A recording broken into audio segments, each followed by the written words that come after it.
China plus one, ये narrative हमने बहुत बार इंडियन कॉन्टेक्स्ट में सुना है। और इसका मतलब है जो भी ग्लोबल प्लेयर जो चाइना में मैन्युफैक्चरिंग करते थे, वो अब चाइना के साथ साथ एक और मैन्युफैक्चरिंग हब इस्टेब्लिश करना चाहते हैं, ताकि उनकी सप्लाई चेन में कभी भी डिसरप्शन ना आए। जैसे कोविड की वजह से 2020 में आई थी, देन यूएस चाइना की ट्रेड टेंशंस की वजह से आई थी, फिर चाइना में रेगुलेटरी कंप्लायंस की वजह से काफ़ी सारी फैक्ट्रीज क्लोज हो गई थी। और इन्हीं रीजंस को देखते हुए ग्लोबल प्लेयर्स चाइना के साथ साथ एक और कंट्री ढूंढ रहे हैं मैन्युफैक्चरिंग के लिए। अब वो वियतनाम हो सकती है, आशियन कंट्रीज हो सकती है, या फिर इंडिया भी हो सकती है। चाइना प्लस वन की पॉलिसी से इंडियन फार्मा इंडस्ट्री को सबसे ज़्यादा फायदा हुआ है, और इसमें भी स्पेशली कॉन्ट्रैक्ट मैन्युफैक्चरिंग स्पेस में। जो कंपनी मैं आज आपके साथ डिस्कस करने जा रहा हूँ वो इसी फार्मा स्पेस में ऑपरेट करती है, और उसका नाम है ब्लूजेट हेल्थ केयर। ब्लूजेट हेल्थ केयर तीन तरीके के प्रोडक्ट्स बनाता है। पहले तो वो बनाता है हाई इंटेंसिटी स्वीटनर्स। अब हाई इंटेंसिटी स्वीटनर्स होते हैं सैक्रीन, या फिर आप शुगर फ्री जो यूज़ करते हो वो। देन सेकंड वो बनाता है कॉन्ट्रास्ट मीडिया के इंटरमीडिएट्स। अब कॉन्ट्रास्ट मीडिया के इंटरमीडिएट्स यूज़ होते हैं आपकी जो एक्सरे, या फिर सीटी स्कैन, या फिर एमआरआई की जो इंक होती है ना, जो आप ट्रांसपेरेंट पेज पे देखते हो, वो। एंड जो तीसरा प्रोडक्ट है इनका, वो है जो कार्डियोवास्कुलर डिसीजेज होती हैं, दिल की जो बीमारियां होती हैं, उनके जो दवाइयाँ बनती हैं, उसका एक इंटरमीडिएट बनाता है, जिसे बेम्पिडोइक एसिड बोलते हैं। तो ब्लूजेट के मोटे मोटी तीन प्रोडक्ट्स हैं।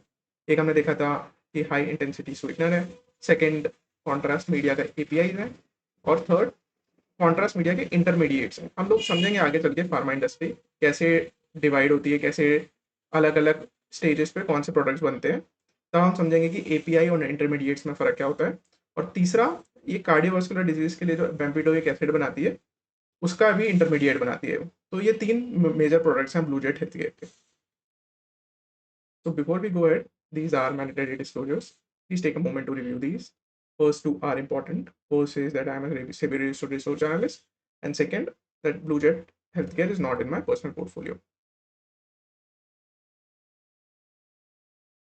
फार्मा इंडस्ट्री में बहुत सारे प्रोडक्ट्स होते हैं सप्लाई चेन में, लाइक इंटरमीडिएट्स होते हैं।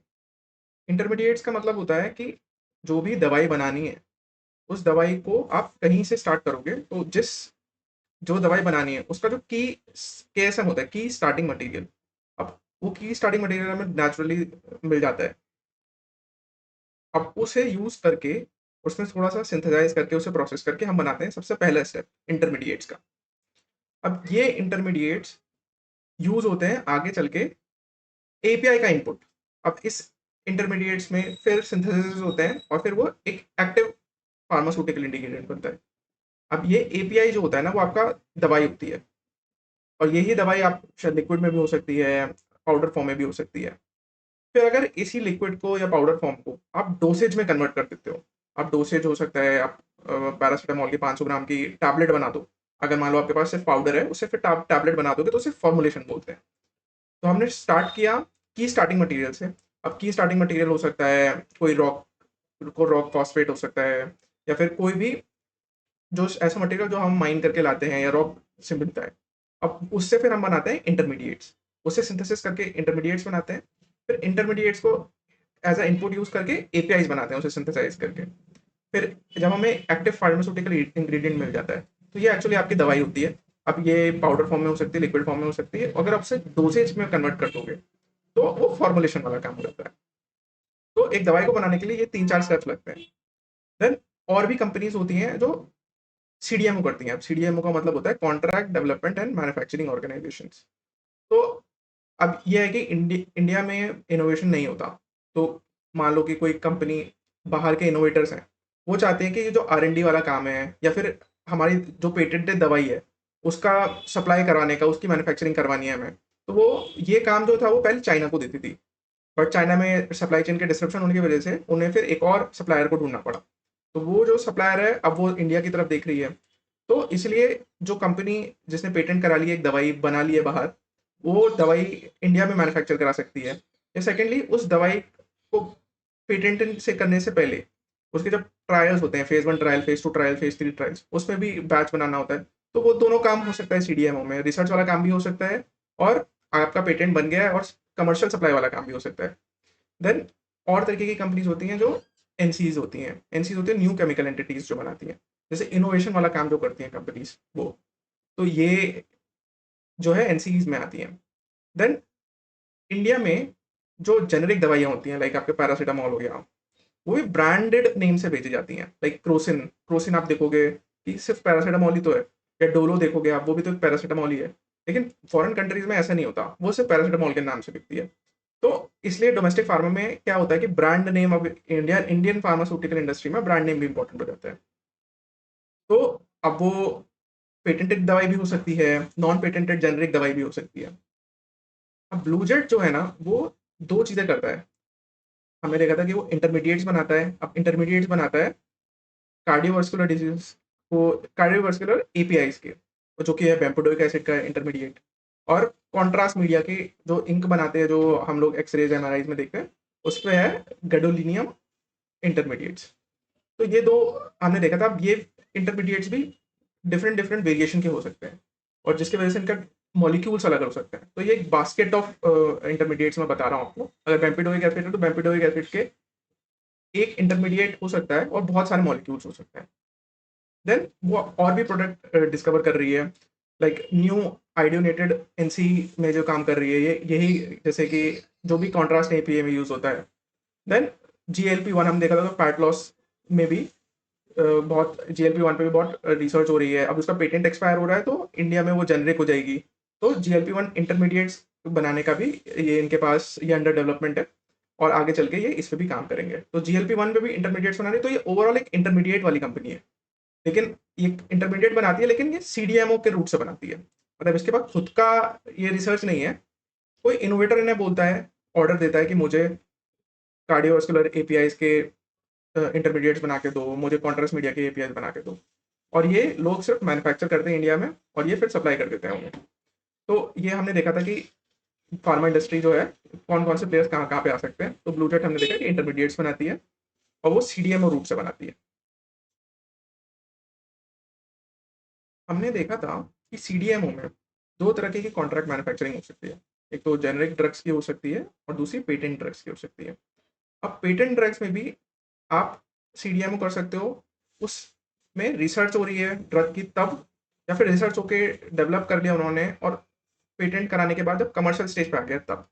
तो हम देखते हैं कि जब ब्लू जेट को जो इनके कार्डियोवास्कुलर इंटरमीडिएट्स का कॉन्ट्रैक्ट मिला, वो कैसे मिला, किस टाइमलाइन में मिला, तो हमें समझ में आएगा कि ब्लू जेट की जो रेवेन्यू स्ट्रीम है वो कैसे आगे चल के रोबस्ट रहेगी और ग्रो करेगी। तो जो भी इनोवेटर कंपनी थी, उसने 2002 से 7 में इसकी डिस्कवरी करी और अर्ली रिसर्च स्टार्ट करी। देन 2007 से 10 में इन्होंने अपना प्री क्लिनिकल डेवलपमेंट करी। देन जब इन्हें यहाँ से अप्रूवल मिल गया, तो अब इन्हें दवाई बनानी थी। अब दवाई बना के रिसर्च टेस्ट करनी थी पेशेंट्स पे, तो वो फेज क्लिनिकल ट्रायल्स होते हैं।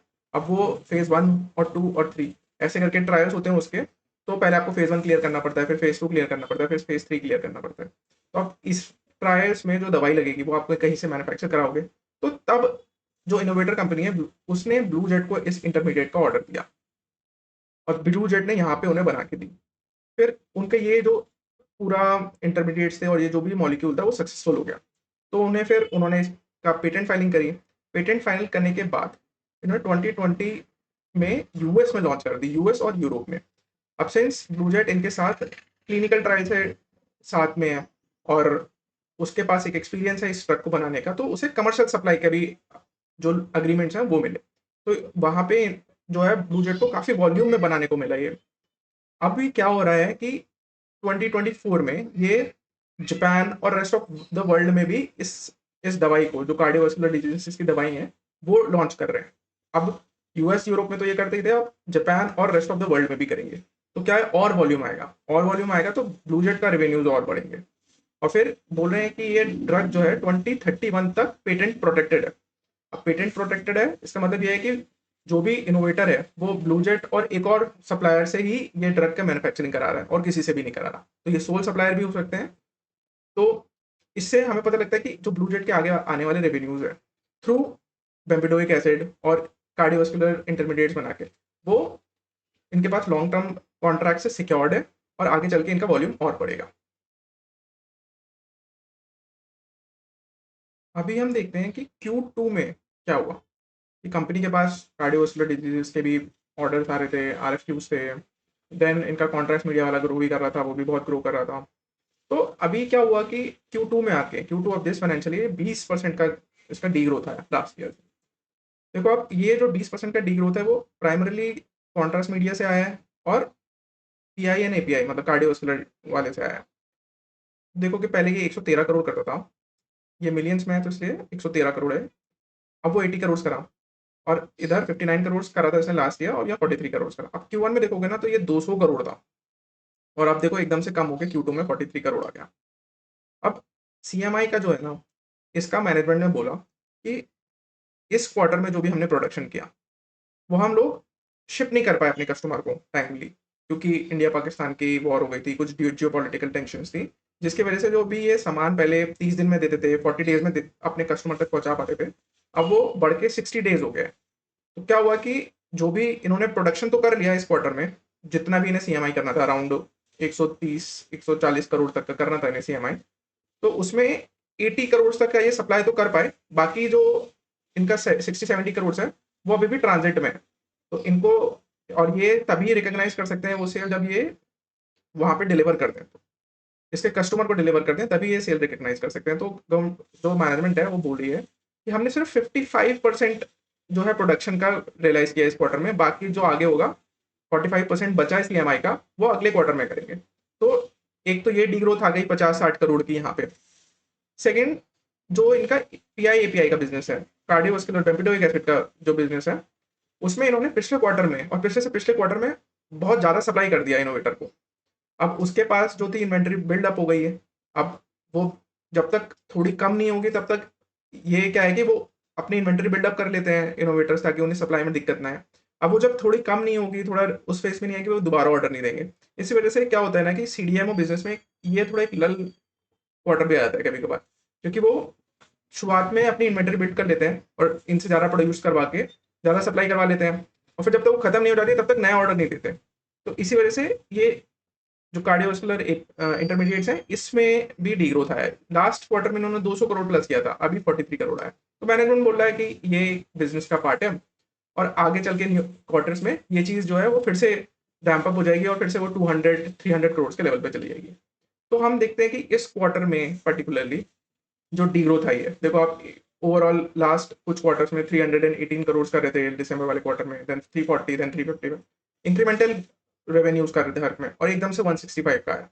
तो इसी वजह से आया, एक तो सीएमआई की इनकी जो शिपमेंट थी वो डिले हो गई, और सेकेंडली जो इधर जो इनको कार्डियोवास्कुलर इंटरमीडिएट्स के जो ऑर्डर मिले थे वो इस वाले में थोड़े लल है, आगे चल के फिर से कंटिन्यू हो जाएंगे। तो ये एक डी ग्रोथ इस वजह से आई है। तो हम लोग ने समझा कि ये डी ग्रोथ जो है वो स्ट्रक्चरल नहीं है, मतलब बिजनेस में कोई प्रॉब्लम नहीं है, बिजनेस चल रहा है, बस क्वार्टर वाइज अगर आप देखोगे फार्मा इंडस्ट्री में तो एक लल क्वार्टर मान सकते हो आप इसमें, आगे चल के ये ग्रोथ फिर से कंटिन्यू हो जाएगी।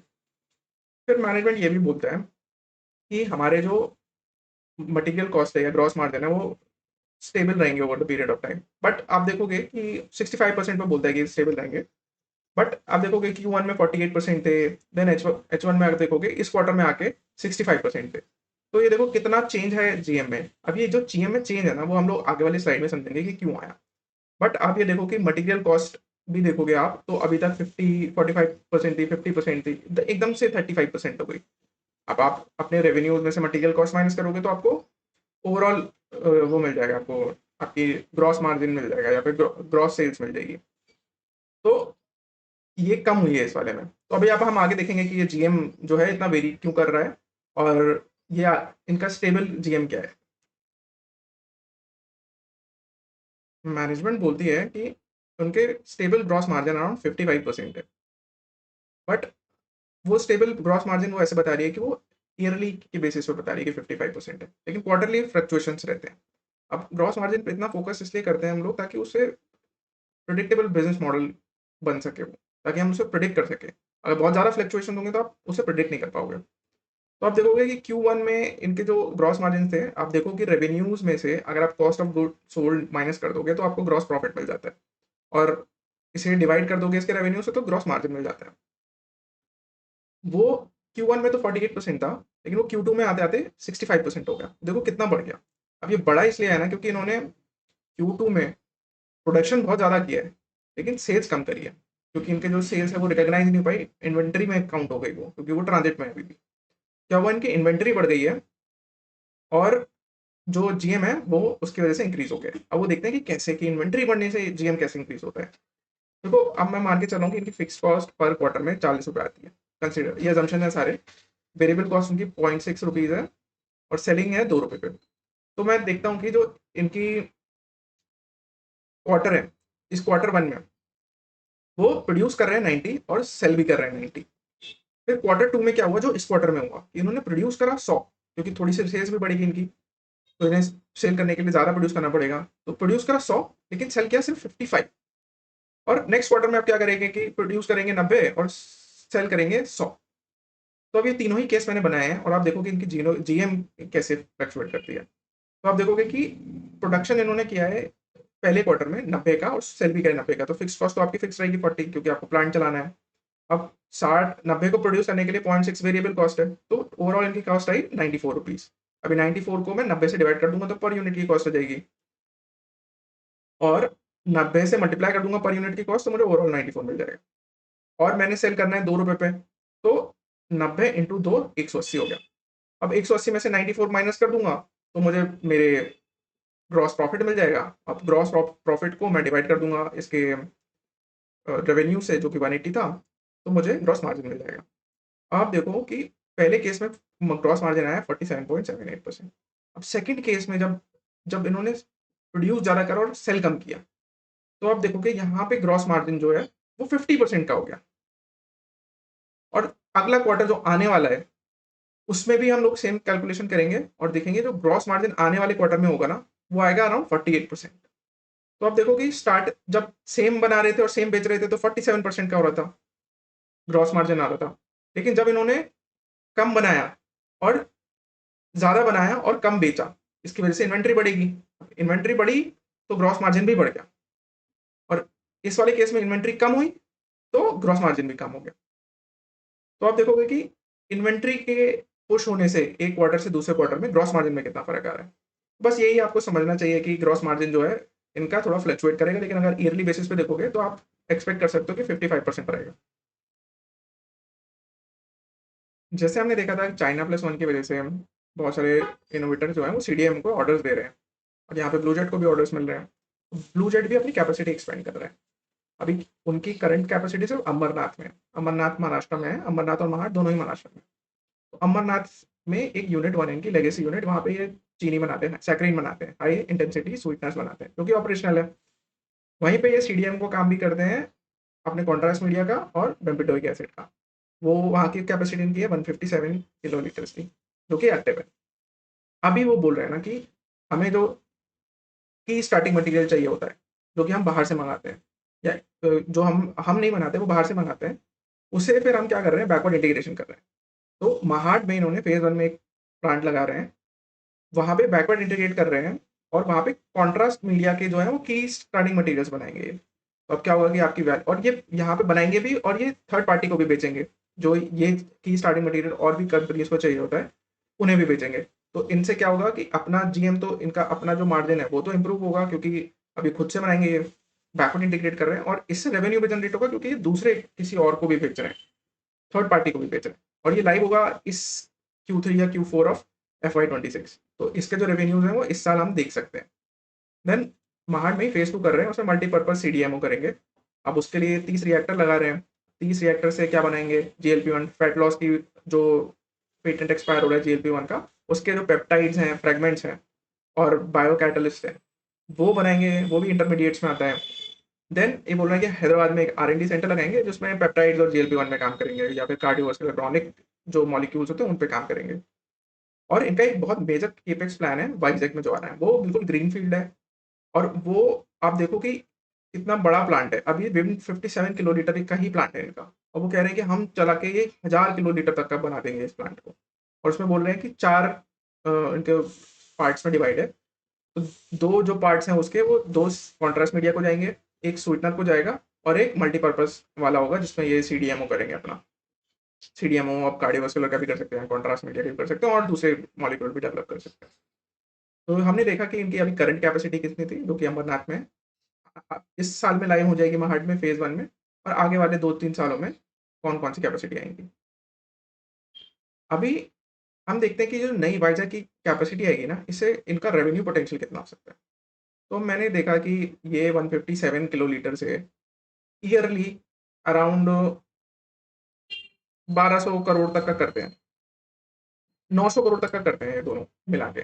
तो आप उसे डिवाइड कर दोगे 157 से ना, तो आपको मिल जाएगा कि पर किलो लीटर ये अराउंड 6 से 8 करोड़ करते होंगे कॉन्ट्रास्ट मीडिया में, कार्डियोवास्कुलर में 5 से 6 करते होंगे। तो वो सिंपल है, रेवेन्यू डिवाइड बाय इनका वॉल्यूम। तो इससे मुझे ये फिगर्स मिल गई और इससे मैं ये निकाल रहा हूँ कि अगर ये 2 वाइज़ैक वाले प्लांट में अगर 2 इनके ब्लॉक्स रहेंगे कॉन्ट्रास्ट मीडिया के, तो 500-500 किलो लीटर के रहेंगे, तो 250-250 किलो लीटर के रहेंगे। अगर मैं 1000 किलो लीटर को डिवाइड कर दूँगा 4 ब्लॉक्स में, तो 250-250 के आएँगे। तो अगर 2 ब्लॉक कॉन्ट्रास्ट मीडिया को जा रहे हैं, तो 500 किलो लीटर के हो गए। उससे फिर अराउंड अगर ये 500 किलो लीटर को मैं 6 से 8 करोड़ से मल्टीप्लाई करता हूँ ना, तो अराउंड आता है मुझे कि 2.5 से 3000 करोड़ मैक्स अपने पीक। अब जो ये 900 करोड़ भी बनाते हैं ना, 900 करोड़ इससे बनाते हैं 157 किलो लीटर से, वो भी 65% कैपेसिटी यूटिलाइज़ेशन से बनाते हैं। तो उसका 100% कैपेसिटी यूटिलाइज़ेशन करेंगे तो 1300-1400 करोड़ आता है। तो इसका भी मैं 100% कैपेसिटी यूटिलाइज़ेशन से करूँगा ना, तो और तो ज़्यादा आएगा। अगर मैं 6 टू 8 करोड़ करूँगा, अगर 6 से इससे करूँगा तो 3000 करोड़ आता है लगभग। लेकिन ये भी अपने हाईएस्ट पोटेंशियल कैपेसिटी यूटिलाइज़ेशन पे नहीं जा पाएँगे। तो मैं चल लेके चल रहा हूँ यहाँ पे कि 70-80% करें, हाईएस्ट कैपेसिटी यूटिलाइज़ेशन होगी तो 2500 से 3000 करोड़ रुपए यहाँ से कमाएँगे। सिमिलरली स्वीटनर से 300-400 करोड़ कमाएँगे और मल्टीपर्पज़ सीडीएमओ से 1200-1500 करोड़ कमाएँगे। तो देखो आप कि अपनी हाईएस्ट कैपेसिटी पे ये वाइज़ैक वाला प्लांट इन्हें एफआई 30 या एफआई 31 में 4000 करोड़ तक का रेवेन्यू जनरेट करके दे सकता है। और करंटली ये करते कितना है? करते हैं ये अराउंड 1000-1200 करोड़ अभी। तो देखो आपकी नेक्स्ट 4-5 इयर्स में इनकी 4 टाइम्स हो जाएगी कैपेसिटी और इनका रेवेन्यू पोटेंशियल 4 टाइम्स हो जाएगा। 1000 तो ये करते ही हैं और 4000 ये। तो आपका लगभग 5000 करोड़ तक का रेवेन्यू पोटेंशियल हो जाएगा। तो आप देखो कि इतना कैपेसिटी क्यों लगा रहे हैं ये और उसकी वजह से कितना रेवेन्यू जनरेट कर पाएँगे। अब इन्वेस्टमेंट थीसिस देखते हैं हम लोग क्या है। हमने डिस्कस किया था कि वाइज़ैक वाले प्लांट से 4000 करोड़ तक का इन्हें मिलेगा रेवेन्यू। देन अभी अमरनाथ वाली यूनिट से ये 1000 करोड़ 1200 करोड़ तो करते ही हैं, लेकिन मैं मान के चल रहा हूँ कि पीक पोटेंशियल कैपेसिटी यूटिलाइजेशन पे 1400-1500 करोड़ करेंगे। देन महाड़ वाले में अगर फेज़ 1 और फेज़ 2 दोनों लाइव हो जाएँ तो अराउंड 700 टू 900 वहाँ से आएगा। फिर इनका लेगेसी जो यूनिट 1 चलता है इनका अमरनाथ में, वहाँ से 200 करोड़ तो ये करते ही हैं हर साल। और ये हैदराबाद में रिसर्च सेंटर करेंगे, वहाँ पे सर्विसेज़ प्रोवाइड करेंगे रिसर्च की दूसरे कंपनीज़ को, तो वहाँ से भी 75 से 100 करोड़ हो जाएगा। तो आप देखो कि नेक्स्ट 4-5 इयर्स में कितना सारा इंक्रीमेंटल रेवेन्यू होने वाला है। और मैं इसे देखूँ कि एफआई 28 में कमीशन हो जाएँगी चीज़ें, तो अगर 30 टू 40% के यूटिलाइज़ेशन पे ये 1000 करोड़ का इंक्रीमेंटल रेवेन्यू ऐड कर सकते हैं। एफआई 29 में थोड़ा रैंप अप होगा तो और 1400-1500 करोड़ कर सकते हैं। फुल रैंप अप पे अगर ये मानूँ मैं, तो 3500 से 4000 करोड़ कर सकते हैं। तो आगे चल के नेक्स्ट 4 इयर्स में मुझे दिख रहा है कि डिमांड भी बहुत स्ट्रॉन्ग है और ये कॉन्ट्रास्ट मीडिया में और कार्डियोवास्कुलर के जो मॉलिक्यूल्स की एक्सेप्टेंस है, जो डॉक्टर्स प्रिस्क्रिप्शन रख रहे हैं उसकी, वो बहुत इंक्रीज़ हो रही है, क्वार्टर ऑन क्वार्टर इंक्रीज़ हो रही है। तो ये जो कैपेसिटी लगा रहे हैं ना, वो 100% ये यूटिलाइज़ कर लेंगे आगे चल के, इस पे कॉन्फिडेंट है। क्योंकि फार्मा इंडस्ट्री में ना ये बहुत बड़ा कैपेक्स होता है, तो ये अपने कस्टमर के साथ कॉन्फिडेंस में लेके ही प्लांट एक्सपेंशन करते हैं। फिर हमने फेजिंग तो समझा ही कि Q2 में फेजिंग हुई थी। तो जो इनकी Q1 में देखो आपकी पीआई एंड एपीआई में 212 करोड़ तक का रेवेन्यू जनरेट करा था, वो एकदम से 43 करोड़ हो गया। वो इसलिए हो गया कि इन्हें ऑर्डर्स नहीं मिले इनके कस्टमर से, क्योंकि उनके पास ऑलरेडी इन्वेंट्री फिल थी। अब वो कम हो गई तो फिर वो और ऑर्डर देंगे, तो हो सकता है कि Q3 में और Q4 में हम लोग ऑल वॉल्यूम रैंप अप देखें और रेवेन्यू बढ़े। तो ये एक मेजर पॉइंटर्स हैं, क्योंकि इस डीग्रोथ की वजह से स्टॉक मार्केट ने इस स्टॉक को बहुत करेक्ट कर दिया है। तो एक जैसे ही इस पे रिकवरी आएगी तो फिर वो रिवॉर्ड भी करेगा उसे। और हमने देखा कि नेक्स्ट 4 ईयर तक तो डिमांड और सप्लाई में दोनों में ही काफ़ी ज़्यादा ग्रोथ आने वाली है। हमने देखा था कि एफवाई 28 के बाद तो हमने देख रहे थे कि रेवेन्यू 4-5 हज़ार करोड़ से बढ़ सकते हैं। लेकिन उससे पहले अभी क्या-क्या एफवाई 26 में और एफवाई 27 में क्या होगा, वो डिस्कस करते हैं। हमें पता है कि इनकी जो लेगेसी है यूनिट 1 में, उससे अराउंड 140 करोड़ मिलता है। यूनिट 2 में जो इनकी जो कार्डियोवास्कुलर और सीएमआई करते हैं ये, उससे पीक कैपेसिटी पे अराउंड 1200 करोड़ कर सकते हैं। तो लास्ट ईयर उन्होंने 950 करोड़ किया था, तो इस साल ये एक्सपेक्ट कर रहे थे कि 1200 करोड़ करेंगे। देन इनकी जो महाड में जो कि स्टार्टिंग मटेरियल की जो कैपेसिटी लाई होगी, उससे अराउंड 100 करोड़ करेंगे। तो मैं एक एवरेज लेके चल रहा हूँ कि इस साल 1440 करोड़ करते हैं, अगर इनकी Q2 में ये लल क्वार्टर नहीं आता तो। अब ये लल क्वार्टर आ गया, इसकी वजह से थोड़ा सा क्या होगा कि इनकी रेवेन्यू थोड़े से प्रोजेक्शन जो होंगे वो थोड़ी कम हो जाएंगी। बट FY27 में देखोगे ना आप, तो ये इसका और रैंप अप होगा और 80 to 85% तक यूटिलाइजेशन होने लगेगा अमरनाथ वाले प्लांट का। तो वहां से देखो 1350 से 1400 करोड़ तक का रेवेन्यू जनरेट कर सकते हैं। महाड भी और स्केल होगा तो 250 से 300 करोड़ कर सकते हैं। देन 100 से 150 करोड़ अपना महाड फेज 2 से भी कर सकते हैं, जो मल्टीपर्पज प्लांट होगा वो लाइव हो जाएगा इनका। देन 30-40 करोड़ जो है वो R&D से कर पाएंगे ये। तो अराउंड आप देख सकते हो कि नेक्स्ट FY27 में ये 1900 से 2000 करोड़ तक कर सकते हैं। अभी कितना करते हैं? 1000 करोड़। 1000 करोड़ से नेक्स्ट ईयर कितना करेंगे? 1400 करोड़। तो ये 40% की ग्रोथ यहाँ आ जाएगी और 40% की ग्रोथ नेक्स्ट ईयर आ जाएगी उसके बाद। तो देखो नेक्स्ट ईयर तक हमें रेवेन्यू की विजिबिलिटी है, और उसके बाद और जो कैपेसिटी लाइव होगी वाइजर वाले प्लांट से, वहां से है। तो आप देखो कि नेक्स्ट 5 ईयर्स तक आपके पास कंटिन्यूस ग्रोथ रहेगी 30-40% की।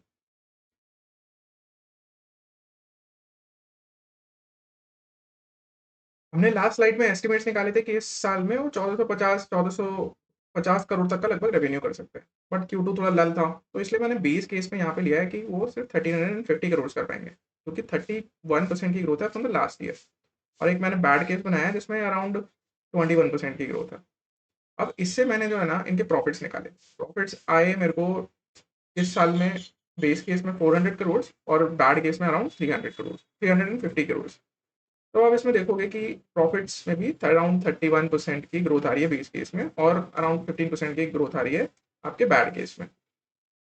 करंटली जो इसका प्राइस अभी जो था ना, इनका ऑपरेटिंग मार्जिन जो मैनेजमेंट गाइड करता रहा हूँ 35 to 37, वो मैंने यहाँ पे 37% लिया है और यहाँ पे अराउंड 35% लिया है।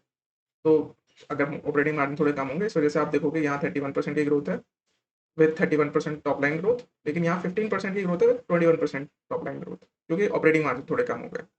उससे मैंने क्या करा ना कि ईपीएस निकाला दोनों का, दोनों केस में। अब करंटली जो प्राइस टू अर्निंग मार्केट इसे देता है वो अराउंड 27.8 दे रहा है। वो इसलिए दे रहा है क्योंकि Q2 डल क्वार्टर था और मार्केट तो बिल्कुल करेक्ट करता है, अगर थोड़ी सी भी डी ग्रोथ उसे दिख रही है तो वो तुरंत 10-15% गिरा देगा। तो इसलिए मार्केट ने गिरा दिया। तो मैं एज्यूम कर रहा हूँ कि आगे 2 क्वार्टर जो आएंगे वो अच्छे आएंगे थोड़े से, और इस वजह से इनकी जो प्राइस टू अर्निंग है वो वहाँ थोड़ी सी एक्सपैंड होकर 35 पे चली जाएगी। तो इससे प्राइस आपको मिलता है 807 रुपये का, और इस केस में मिलता है अराउंड 565 रुपीज़ का। अगर 807 रुपये का देखोगे तो 43% की ग्रोथ है अभी करंट प्राइस से, और 565 देखोगे तो अभी उतना ही चल रहा है। तो आपको एक बैंड मिल गया कि आगे एक साल में 0 से 43% तक की ग्रोथ आपको मिल सकती है प्राइस में। अभी हम क्वार्टरली देखते हैं। क्वार्टरली भी देखा था कि अभी देखो आपकी लास्ट 3-4 क्वार्टर से क्या ग्रोथ आ रही थी, 91%, 85%, 118%, एंड देन एकदम से -21%। तो मार्केट को ये एक क्लासिक शॉक दिखता है कि आगे चल के शायद चीज़ें और खराब हो सकती है। इसी वजह से आप देखोगे कि ब्लू जेट का स्टॉक है वो इसके रिजल्ट के बाद अराउंड 20% क्रैक हो चुका है। लेकिन अगर आगे चल के और फिर से ये अपने स्ट्रक्चरल ग्रोथ पे रिवाइव हो जाएगा, तो ये ऑटोमेटिकली फिर बढ़ने भी लगेगा और फिर ये एक्सपैंड भी होने लगेगा। तो आप देखोगे कि एक 165 से सीधा 365 पे चला जाएगा। तो एकदम से इतनी ग्रोथ मिलेगी तो मार्केट इसे रिवॉर्ड भी करेगा। सिमिलरली हम पार्ट में भी देखोगे तो यहाँ पे 11% की डे ग्रोथ आई थी, वो फिर ये नेक्स्ट क्वार्टर ट्रांजिशन क्वार्टर में मानूंगा। देन मार्च में फिर से ये बढ़िया करने लगेगा। तो मार्च में 37% की ग्रोथ करेगा, 39% बॉटम लाइन। तो वो एक मार्केट को क्लियर सिग्नल दे जाएगा कि ये 30-40% का कैंडिडेट है, और उसके हिसाब से मुझे इसकी पी को डिसाइड करना है और इसका मार्केट प्राइस डिसाइड करना है। एंटी थीसिस और रिस्क बहुत इंपॉर्टेंट हो जाती है फार्मा इंडस्ट्री के लिए, क्योंकि आप देखते हो ना कि एक लल क्वार्टर की वजह से आपका स्टॉक प्राइस 20-30% करेक्ट हो जाता है। तो आपको अगर समझ में नहीं आता वो फार्मा इंडस्ट्री, तो बेटर है कि आप उसे अवॉइड करें। अभी आप देखोगे कि पूरे ब्लू जेट का ना दो ही मेन प्रोडक्ट हैं, एक तो कॉन्ट्रास्ट मीडिया और दूसरा कार्डियोवास्कुलर। अब इसके जो इनोवेटर्स हैं इनके पास वो भी 2-3 ही है। अब ये सप्लायर इनके मान लो हार्डली अगर 10 या 20 हैं, तो आप देखो कितना कस्टमर का कॉन्सेंट्रेशन रिस्क है। उसमें से एक भी मना कर देता है या एक मॉलिक्यूल भी फेल हो जाता है, तो सीधा इम्पैक्ट आता है रेवेन्यूज पे। तो फार्मा कंपनी में इम्पैक्ट तभी लेनी चाहिए जब आपको पता है कि नेक्स्ट 3-4 साल में 5 गुना 10 गुना तक की ग्रोथ आने वाली है, तभी आपके पैसे भी बनते हैं। तो एक ये चीज़ है। और फिर सेकंड है कि वो कस्टमर या इनोवेटर और कोई सप्लायर क्रिएट कर दे, तो आपका रेवेन्यू ऑटोमेटिकली कम हो जाएगा, तो वहाँ पे भी एक रिस्क बनता है। देन रेगुलेटरी रिस्क भी रहते हैं। अभी कोई रेगुलेटर आके आपके प्लांट का इंस्पेक्शन कर ले और उसे कोई प्रॉब्लम निकल आए, तो वो आपके प्लांट को टेम्परेरी होल्ड पे डाल देगा। या फिर कस्टमर ही डिले कर दे आपके ऑर्डर्स पे, जो अभी हुआ Q2 में, कस्टमर ने ही ऑर्डर्स नहीं दिए तो आपका Q2 के रेवेन्यू हिट हो गए। तो ये एक रेगुलेटरी रिस्क रहता है और कस्टमर के ऑर्डर का भी रिस्क रहता है। एंड फाइनली हम देखते हैं कि ये कंपनी जो है बहुत ज़्यादा कैपेसिटी एक्सपैंड कर रही है, तो देखना पड़ेगा कि कैपेसिटी कैसे लगाती है, कैसे उसका लाइव होती है, किस टाइम पे लाइव होती है, वो लाइव होने में डिले तो नहीं हो रहा है, लाइव हो गई तो बहुत डिफिकल्ट होता है कि बहुत वॉल्यूम को रैंप अप करना। आप छोटी क्वांटिटीज में तो प्रोड्यूस कर सकते हो आराम से, लेकिन बहुत बड़े क्वांटिटीज में जब प्रोड्यूस करना होता है ना, तो छोटे से भी हिकअप या छोटे से भी ऑपरेशनल इनएफिशिएंसी जो है ना, वो आपके रेवेन्यूज पे सीधा इम्पैक्ट करती है, क्योंकि आप 1 दिन, 2 दिन, 3 दिन भी लूज़ करते हो ना अपने प्रोडक्शन का, तो रेवेन्यूज़ में बहुत ज़्यादा इम्पैक्ट आता है। क्योंकि आपका वॉल्यूम ज़्यादा है पर डे पे, तो आपका 2-3 दिन हिट हो गए तो बहुत ज़्यादा वॉल्यूम पे हिट आएगा और रेवेन्यूज़ पे भी हिट आएगा। अभी ब्लू जेट जो है ना, वो लॉन्ग टर्म कॉन्ट्रैक्ट्स कर लेता है अपने इनोवेटर के साथ, अपने कस्टमर्स के साथ। तो वो एक प्राइस अपना फिक्स कर लेता है। अब क्या है ना कि वो प्राइस तो फिक्स है कि मैं कितने पे सप्लाई करूँगा, लेकिन वो प्राइस फिक्स नहीं है जितने पे मेरे को इनपुट कॉस्ट आएगी। तो अब रॉ मटेरियल्स के मेरे प्राइसेस सारे फ्लक्चुएट होते हैं, तो इनके मार्जिन्स भी फ्लक्चुएट होंगे उस वजह से। इसी वजह से कि स्टार्टिंग मटेरियल का बैकवर्ड इंटीग्रेशन भी करना है ताकि वो फ्लक्चुएशन ना आए। तो एक वो रिस्क है, अगर अगर कॉस्ट इनकी बढ़ जाएगी प्राइस के और इनकी सेलिंग प्राइस कम रहेगी, तो ऑटोमेटिकली मार्जिन में कॉन्ट्रैक्शन आएगा, तो एक वो रिस्क रहता है। देन इनकी जो भी इनोवेटर्स के साथ पार्टनरशिप है, अब वो तो उस पे है कि इनके पास एक तो पेटेंट है इनोवेटर्स के बाद, अगर वो पेटेंट एक्सपायर हो जाता है तो फिर वो सारी दूसरी कंपनीज भी, जेनरिक कंपनीज भी बना सकती हैं वो ड्रग, वो बना सकती हैं, तो इनका वॉल्यूम इफेक्ट होगा। और जैसे ही वो पेटेंट एक्सपायर होगा, तो क्या होगा कि उस मॉलिक्यूल के प्राइस ऑटोमेटिकली कम हो जाएंगे, क्योंकि सब बना सकते हैं अब तो ना। अब ये तो वॉल्यूम का कंस्टेंट नहीं रहा कि सिर्फ यही कंपनी बनाएगी, इसी के पास पेटेंट है। तो ज जैसे ही 2031 में इनका कार्डियोवास्कुलर वाला एक्सपायर हो जाएगा। उसकी वजह से क्या होगा, 2031 तक तो ग्रोथ मुझे दिख रही है, उसके बाद जो जो इनके मार्जिन्स होंगे ना बेम्पिटोइक एसिड में, वो बहुत इफेक्ट होंगे, क्योंकि जेनरिक कंपनीज में बना सकती हैं। तो एक ये इनके पेटेंट वाला रिस्क रहता है। और मान लो कि कोई और ने भी कॉन्ट्रास्ट मीडिया के एपीआई बनाना शुरू कर दिया, ये वो, तो एक वो रिस्क रहता है कि जो इनकी हाई बैरियर टू एंट्री है इस इनके बिजनेस में एंटर करने के लिए, वो कोई और एंटर कर दे, किसी और इनोवेटर ने वो इनोवेट कर ले, तो देन आपके मैक्रो रिस्क तो रहते ही हैं कि पूरा इनकी जो इंडस्ट्री है वो हेल्थ केयर की है और डायग्नोस्टिक सेक्टर में ज़्यादा इंपॉर्टेंट है। तो मान लो कि डिजिटल डायग्नोसिस ज़्यादा होने लगा, चैट जीपीटी या फिर एआई की यूज़ से डायग्नोसिस होने लगा, जिसमें प्रिंट लेने की ज़रूरत नहीं है, तो इंक की ज़रूरत ही नहीं पड़ेगी, तो इनका कॉन्ट्रास्ट मीडिया वाला बिजनेस जो है वो अफेक्ट हो सकता है। तो ये मोटा मोटी कुछ एंटीथेसिस और रिस्क पॉइंटर्स है जिस पे हमें ध्यान देने की ज़रूरत है। बाकी हमें रेवेन्यूज को ट्रैक करनी है कि कैसे रेवेन्यूज आ रहे हैं, और इन चीज़ों पर भी ध्यान रखना है। Finally these are disclaimers, you can have a look at them. ये मेरी वेबसाइट है, you can go and check out my small cases. ये मेरे स्मॉल केसेस हैं, इसमें सबसे पॉपुलर स्मॉल केस है equi momentum smart beta. You can go and have a look at them. Finally, my channel is fairly new. I would request all of you to please like, share and subscribe. आपको कोई भी doubt है तो वो आप मुझसे comment section में पूछ सकते हो, and I will see you guys in the next video.